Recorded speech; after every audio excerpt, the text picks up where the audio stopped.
Depuis bientôt 8 ans, j'étais dans le top 100 français en 2021 et cette vidéo, c'est les 60 meilleures astuces concrètes. Concrètes parce que comme vous, j'en ai marre des gens qui disent juste faites attention aux buissons, à vos sites, à la portée des brawlers et abonnez-vous. Non, c'est bon, on a compris. Donc ici, c'est les 60 meilleures astuces concrètes, malheureusement pas encore connues de tous les joueurs, que vous pourrez utiliser directement et qui vont vous éviter de perdre une partie sur deux et surtout un temps précieux. Il y en a pour absolument tous les niveaux, donc vous pouvez très bien avoir 80 000 trophées et ne pas connaître les astuces de cette vidéo.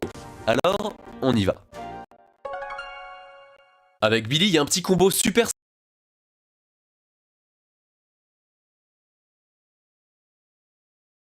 sympa, utiliser son attaque chargée et son super simultanément. Il suffit d'attaquer un ennemi et de lancer le super très précisément à la toute fin de l'animation de l'attaque et hop, le gars se prend deux fois les 1800 dégâts de la bulle plus les 2800 dégâts de l'attaque, 6400 points de vie en moins de 1 seconde, c'est pas facile à caser mais ça vaut le coup d'essayer.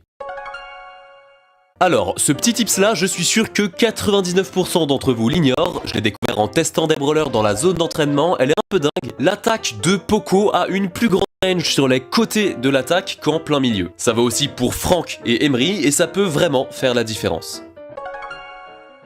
Si vous avez du mal à vraiment comprendre la portée d'un gadget, que ce soit les expulsions de Jean ou Elisa, les stuns de Fang ou Maisie ou le heal de Bartaba, vous pouvez rester appuyé sur le gadget en question et la portée s'affichera. Il vous suffit de glisser le doigt hors du gadget si vous ne souhaitez pas l'utiliser et dans tous les cas, petit à petit, vous connaîtrez par cœur les ranges de chaque brawler.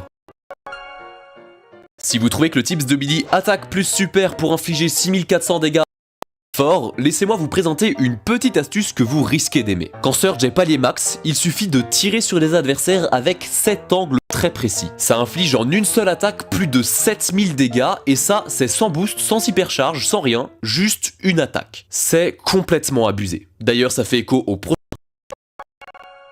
Les boosts de dégâts se cumulent. Vous pouvez cumuler par exemple l'ulti de Médor, la tourelle d'arcade, l'équipe de dégâts et le boost d'hypercharge. Par contre, les boosts de vitesse ne s'additionnent pas. Vous ne pouvez pas cumuler l'ulti de Max et le gadget de Jackie. Le jeu va juste vous donner le bonus de speed le plus élevé, c'est tout.